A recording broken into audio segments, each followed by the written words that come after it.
उत्तर प्रदेश में चुनावी बिगुल बजने के बाद से सभी राजनीतिक पार्टियां जोर शोर से अपनी तैयारियों में जुटी हुई हैं। तमाम पार्टियों के छोटे बड़े नेता जनता को रिझाने में कोई कसर नहीं छोड़ना चाहते हैं। इसी कड़ी में सोमवार को बसपा सुप्रीमो मायावती बरेली में बीसलपुर रोड पर राधा माधव स्कूल के सामने ग्राउंड में मंडलीय चुनावी जनसभा को संबोधित करने पहुंची। मैदान में हजारों की भीड़ के बीच चुनाव आयोग की जारी गाइडलाइन की धज्जियां उड़ती नजर आईं। इस दौरान बीएसपी सुप्रीमो मायावती ने न सिर्फ विपक्षी पार्टियों पर हमला बोला, बल्कि दलितों के साथ मुसलमानों को भी साधने वाली राजनीतिक चाल चली। उन्होंने समाजवादी पार्टी पर हमला बोलते हुए कहा, सपा सरकार ने अपने कार्यकाल में मुसलमानों को सिर्फ इस्तेमाल किया है, लेकिन जब उनके हक की बात आई तो उन्हें आंख दिखा दी गई।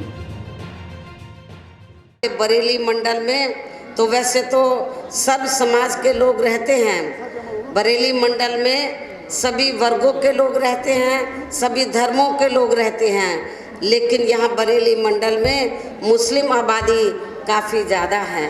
हमारे मुस्लिम भाई ये सोचते हैं कि शायद सपा सरकार में उनको कुछ मिलेगा या उनके हितों की रक्षा की जाएगी। तो मैं मुस्लिम भाइयों को ये बताना चाहती हूँ, आपके सपा जब यहाँ पावर में रही ना आपके हितों की रक्षा की गई, और अब तो सपा का हाल ये है कि इस बार चुनाव में जो मुस्लिम समाज है, बरेली मंडल का ही नहीं पूरे उत्तर प्रदेश का, समाजवादी पार्टी में ये जो सपा है इस चुनाव में, तो जो मुस्लिम समाज है अपने आप को ठगा सा महसूस कर रहा है। पूरे 5 साल तक मुसलमानों से तो समाजवादी पार्टी ने उनसे अपनी पार्टी के लिए सेवाएं ली, लेकिन जब टिकट देने की बात आई तो उनको उनकी आबादी के हिसाब से उनको टिकट नहीं दिया गया। वहीं बीएसपी सुप्रीमो मायावती ने भारतीय जनता पार्टी और कांग्रेस पर भी जमकर हमला बोला। उन्होंने कहा, ऐसा नहीं है कि सिर्फ समाजवादी पार्टी ने ही मुसलमानों को दुखी किया, बल्कि बीजेपी सरकार में तो मुस्लिम काफ़ी डरे हुए हैं। उन्होंने कहा, सपा सरकार में कितना गुंडाराज होता है यह जग जाहिर है। सपा सरकार एक तरह से गुंडों और माफियाओं की सरकार है, जिसमें कानून व्यवस्था एकदम चौपट हो जाती है। तो वहीं बीजेपी वोट बैंक के नाम पर जातिवाद फैलाती है और इस सरकार में गरीब के लिए कोई जगह नहीं है। यह सिर्फ पूंजीवादियों की सरकार है, जिसमें आज महिलाएं सुरक्षित नहीं हैं। वहीं बीएसपी सुप्रीमो ने कांग्रेस पर हमला बोलते हुए कहा, कांग्रेस पार्टी किसी का भी सम्मान करना नहीं जानती है, क्योंकि बहुजन समाज पार्टी के संस्थापक काशीराम के देहांत के समय केंद्र में कांग्रेस की सरकार थी, लेकिन उनके सम्मान में केंद्र ने एक दिन का भी राष्ट्रीय शोक घोषित नहीं किया। इतना ही नहीं, भारतीय संविधान के मूल निर्माता डॉक्टर भीमराव अंबेडकर को भारत रत्न की उपाधि से भी कांग्रेस ने सम्मानित नहीं किया, जबकि उस वक्त केंद्र में कांग्रेस सरकार थी। उन्होंने कहा कि बीएसपी की सरकार बनने पर राजनीतिक द्वेष से दर्ज किए गए मुकदमों को वापस किया जाएगा। साथ ही मायावती ने सभी लोगों से अपील करते हुए कहा, 14 फरवरी को मतदान के दिन जब तक आप लोग बीएसपी के लिए मतदान ना कर दें तब तक उपवास रखें। इसके अलावा मायावती ने मंच से बेरोजगारों और किसानों को लुभाने के लिए तमाम वादे भी किए। ये कांग्रेस पार्टी जबरदस्त जातिवादी होने के कारण शुरू से ही हर मामले में, खासकर यहाँ दलित, आदिवासी व अन्य पिछड़ा वर्ग विरोधी पार्टी भी रही है और अभी भी है, जिस कारण ही केंद्र में रही इस पार्टी की सरकार ने इन वर्गों के मसीहा व भारतीय संविधान के मूल निर्माता परम पूज्य बाबा साहब डॉक्टर भीमराव अंबेडकर को भारत रत्न की उपाधि से भी सम्मानित नहीं किया था, जिसके लिए वो हर प्रकार से पात्र भी थे। सपा व बीजेपी आदि की बनी सरकार में भी यूपी की जनता अधिकांश मामलों में काफ़ी ज़्यादा दुखी रही है। सपा की सरकार में तो ज़्यादातर यहाँ गुंडों, बदमाशों, माफियाओं, अराजक तत्वों व सरेआम लूट खसोट करने एवं दंगे फसाद आदि कराने वालों का ही राज रहा है, जिसकी खास वजह से ही इस सरकार में हमेशा यहाँ तनाव की स्थिति बनी रही है। प्रदेश में विकास के कार्य भी सपा सरकार में प्रदेश में विकास के कार्य भी ज़्यादातर यहाँ एक विशेष क्षेत्र एवं एक विशेष समुदाय के लोगों तक ही सीमित होकर रह गए हैं।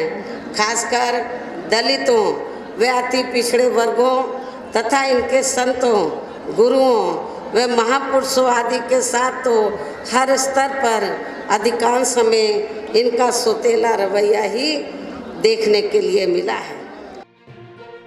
वहीं बसपा सुप्रीमो मायावती के पहुंचने से पहले ही हजारों की तादाद में उनके समर्थक और पार्टी कार्यकर्ता सभा स्थल पर पहुंच गए। चारों ओर पार्टी के झंडे लहरा रहे थे। इस दौरान अमृत विचार के संवाददाता रजनीश सक्सेना ने लोगों से बात की। आइए आप भी सुनिए उन्होंने क्या कुछ कहा। नमस्कार, मैं हूं रजनीश सक्सेना और आप देख रहे हैं अमृत विचार।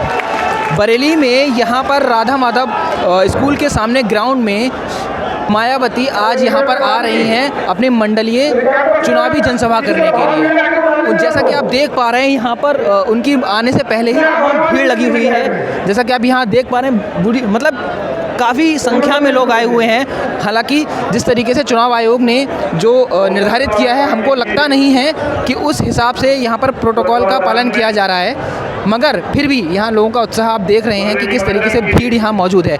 यहाँ पर हम लोगों से बात करेंगे कि वो क्या कहना चाहते हैं। तमाम लोग ऐसे हैं जो अपनी बातें यहाँ रखना चाहते हैं, कुछ पहुँचाना चाहते हैं ऊपर तक। जी, क्या नाम है आपका? मिस्टर अनिल कुमार। अनिल कुमार जी, कहाँ से आए हैं आप? विलेज पनुआ, तहसील नवाबगंज। नवाबगंज से आए? किस विधानसभा? नवाबगंज से आए हैं। क्या कहना चाहेंगे? जी, बहन मायावती जी हमारी यहाँ पे इससे पहले जो सरकार थी उसने भुखमरी की है, और जो बहन मायावती जी हैं वो अच्छे से सरकार चलाती हैं। आप करते क्या हैं? बस ऐसी मजदूरी, मेहनत मजदूरी करते हैं। जो पिछली सरकार, जैसा कि आप आरोप लगा रहे हैं कि पिछली सरकार ने कुछ नहीं किया जी, तो आपको क्या फ़ायदा नहीं मिला? किसान बेवजह मर रहा है, रोजगार वो नहीं मिल रहा। अपने लोगों से उन्हें जो है बड़े बड़े लोगों को रोजगार देना, छोटे लोगों को कोई उम्मीद ही नहीं है उससे। अब क्या चाहते हैं आप? बहन जी सरकार चाहते हैं। जी, आपका नाम क्या है? सर, मेरा नाम विजयशील गौतम है। मैं 120 भोजीपुरा विधानसभा से हूँ। योगेश पटेल जी हमारे प्रत्याशी, वो पूर्ण बहुमत से, जो हमारे प्रत्याशी है पूर्ण बहुमत से जीतेंगे और बसपा की सरकार बनाने में योगदान करेंगे। सर, आप करते क्या हैं? सर, मैं टीचिंग लाइन में हूँ, मैं प्राइवेट टीचर हूँ अभी। सर, आपको क्या मांग है, क्या चाहते हैं, कैसे? देखिए सर, जो भाजपा की सरकार रही है वो जातिवादी सरकार रही है। उसने जो अभी 69,500 शिक्षक भर्ती थी, उन्होंने आरक्षण का घोटाला किया। SC OBC की सीटें जनरल को दी थी, जिससे SC OBC को बहुत बड़ा नुकसान हुआ था। फिर बाद में कोर्ट ने आदेश किया तो उन्होंने वो सीटें इस इलेक्शन की आचार संहिता में फंस के रह गई। और हमारी 97,000 जो शिक्षक भर्ती की मांग है वो भी उन्होंने पूरी